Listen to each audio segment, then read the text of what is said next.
আন্তর্জাতিক খ্যাতিসম্পন্ন চিত্রশিল্পী এস এম সুলতানের ১০১তম জন্মবার্ষিকী আজ।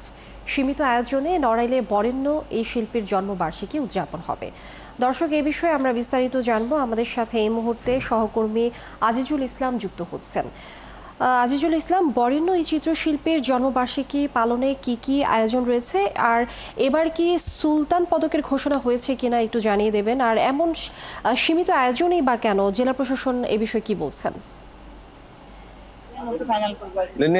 আসলে আজকে এস এম সুলতানের ১০১তম জন্মবার্ষিকী উপলক্ষে সকালে ইতিমধ্যে আপনার কোরআনখানি এবং মোনাজাত এবং এস এম সুলতানের যে কবর বা যেটা বলি সেখানে মাল্যদান ইতিমধ্যে শেষ হয়েছে। এখানে এখন আর কোনো অনুষ্ঠান নাই বা কোনো হচ্ছে না। আর আপনাকে জানিয়ে রাখি যে এস এম সুলতানের জন্মবার্ষিকী উপলক্ষে আসলে আমাদের ব্যাপক আয়োজন থাকে, কিন্তু সেই আয়োজনটা আমরা এই রাজনৈতিক কারণে গত বছর হতে পারেনি বা সেভাবে হয়নি। আর গত বছর যখন মেলা হয় না, সাধারণত এস এম সুলতানের যে সুলতান পদক হয় সেই সুলতান পদকটা আমরা সাধারণত এস এম সুলতান মেলায় সেই মেলাতেই ঘোষণা করা হয়, কিন্তু গত বছর কোনো মেলা হয়নি। এবং এখানে এবছর সেরকম মেলা হওয়ার আয়োজন বা নৌকাবাইজ আয়োজন হওয়ার কোনো সম্ভাবনা আমরা দেখতেছি না। এখানে এস এম সুলতান ফাউন্ডেশন এবং জেলা প্রশাসন সমস্ত কার্যক্রম চালিয়ে নেই। আমি এই মুহূর্তে আমার সঙ্গে আছেন আমাদের এস এম সুলতানের কিউরেটর তন্না মুখার্জি। আসলে এস এম সুলতানের জন্মবার্ষিকী উপলক্ষে সীমিত পরিসরে এই পরিসরে পালিত হচ্ছে, প্রধান কারণ কি মনে করেন আপনি? প্রধান কারণ বলতে আমরা তো প্রতি বছরই নানান কর্মসূচির মধ্যে দিয়ে ১০ আগস্ট পালন করে থাকি। গত বছর দেশের বিভিন্ন পরিস্থিতির কারণে আমরা খুবই স্বল্প পরিসরে পালন করেছিলাম।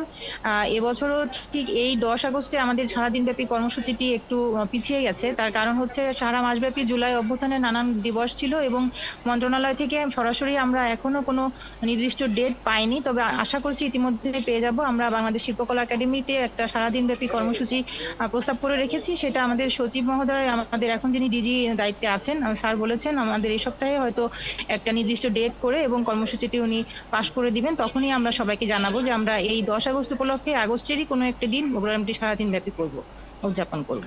আচ্ছা, এই সুলতান মেলা উপলক্ষে সুলতানের জন্মদিন উপলক্ষে মেলা এবং নৌকোবাজার এরকম সেইভাবে একটা আয়োজন করার কোনো সম্ভাবনা আছে কিনা?